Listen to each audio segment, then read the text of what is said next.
One of the biggest issues I had when it came to my fat loss journey, especially as someone who works 50-hour weeks, was simply thinking that I just needed to eat less. I just needed to get more steps in. I just need to do all these things and these little gimmick hacks you find on the internet.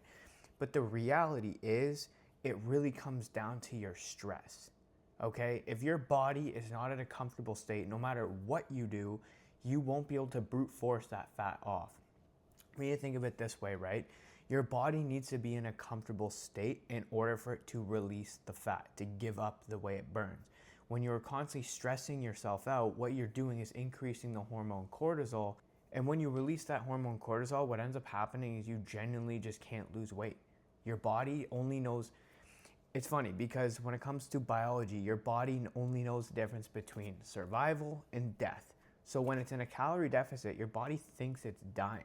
And the problem that I see with most men in the trades is that they think that getting more steps in or maybe just brute forcing their way is going to get them these results. But the reality is they're actually setting themselves back. And let me share a perspective with you really quick. When I first started my fat loss journey, I cut my calories so steep to the point where I completely tanked my metabolism and my cortisol was so high that I wasn't even able to get 5 hours of sleep. So not only was I not able to lose weight, it was genuinely my mental health was gone. And the way I was able to fix that was regulating my stress better. So inside of this video, you're gonna learn 3 simple techniques you can do to control your stress and actually start losing weight without having to brute force your way through things. The first thing you're gonna need to fix is your sleep, okay? Sleep is probably the number 1 thing on this list because when it comes down to your sleep, it really regulates your hormones, your stress, your recovery, your mental health. Like, there's so many benefits to sleep that is the most important thing, and most guys in the trades just walk right past. So let me explain something to you. If you're getting 5 hours of sleep, what you're doing is your body's actually burning muscle instead of losing fat. And when you lose muscle, you also slow down your metabolism, so your metabolism doesn't actually burn fat. But on the other hand, if you were to get a sufficient amount of sleep, anywhere in the 7 to 8 hours range, you'd be able to give up the fat, start speeding up your metabolism, and actually start building muscle. Fixing your sleep schedule just comes down to a couple simple things, right? You can supplement magnesium, you can set a bedtime alarm. Just even simply doing this, cut out your caffeine, okay? Your caffeine is destroying you. For those of you who don't know, caffeine lasts for 10 hours after consumption. The effects bleed into your sleep. So although you might not feel it when you're going to bed, you're probably exhausted, so you'll fall asleep right away. Overnight, your sleep quality is significantly worse. And by that being worse, you're actually not getting the recovery that you need. By noon, you probably feel exhausted and you're ready to just go home, which is a sign that your sleep is definitely carrying on throughout the week. And second off, you wake up in the mornings feeling significantly hungry and you're having binge cravings, not only first thing when you wake up, but periodically throughout the day and especially at night.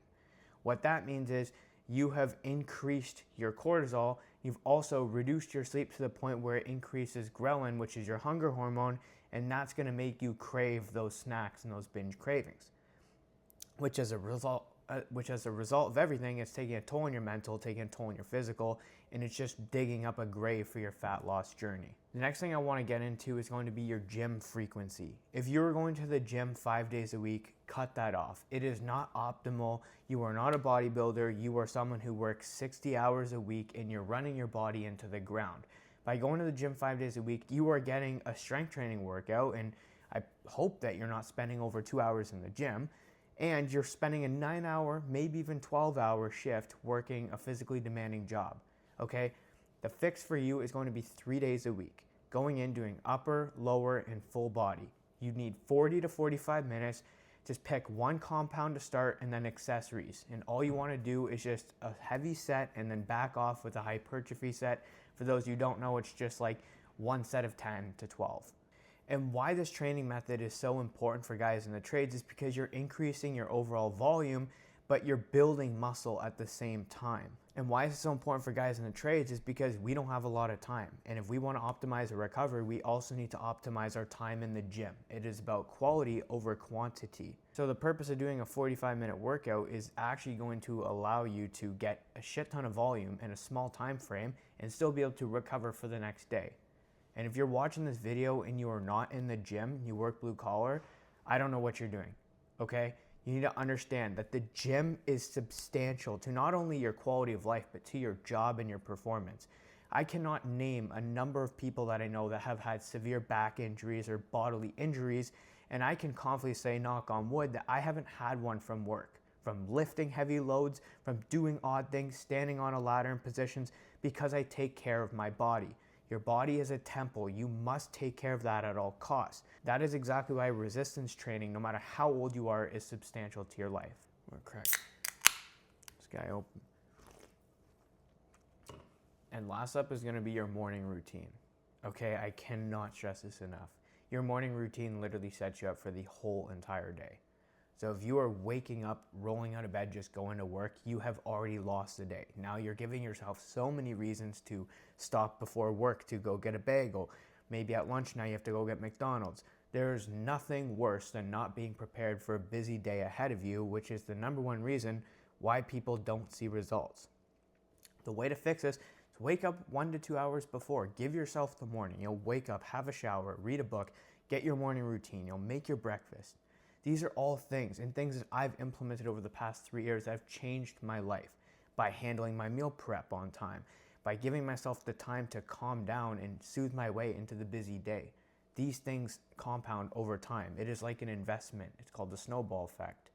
So if you are not winning your mornings, which is the most important thing that people run right by, you've already lost the day, and that's the reason why your goals are so hard to stick to.